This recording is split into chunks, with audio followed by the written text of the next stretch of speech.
Баршаңызға қайырлы күн достар. Бүгін сіздермен иісі аңқыған, тәтті әрі пайдалы ташкенттік чай даярлайтын боламыз. Бұл видеодан сіздер нағыз кафеде даярланатын ташкенттік чайдың рецептін көре алатын боласыздар. Видео рецепті көрмес бұрын міндетті түрде каналға тіркеліп қойыңыз.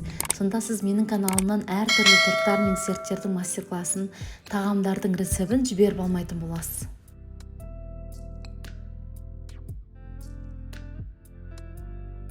Ташкенттік шай үшін мята, лимон, апельсин, науат және қара шай.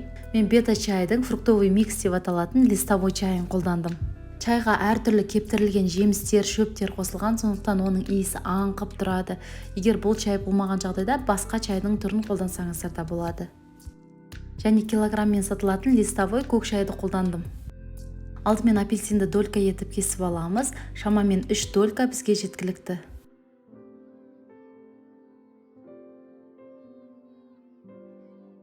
Лимоннан да шамамен бізге 3 долька жеткілікті, оны да кесіп даярлап аламыз.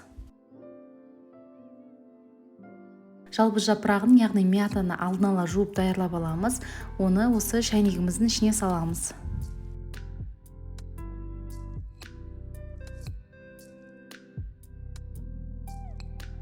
Чайнекке кесіп даярлап алған апельсинді және лимонды саламыз.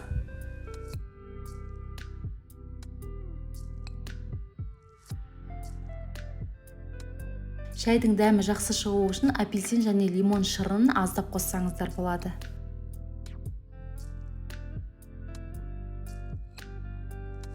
Келесі кезекте науатты саламыз. Шай қатты тәтті болмасын десеңіз, науатты азырақ қоссаңыз болады.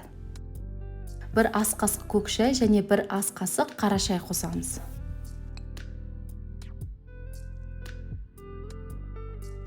Чайнекке қайнап тұрған ыстық суды толтырып құямыз.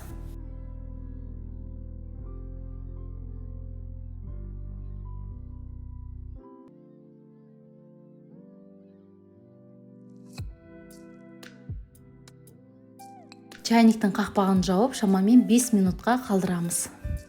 Чайды құярдың алдында үлкен қасықпен бір араластырып алсаңыздар болады.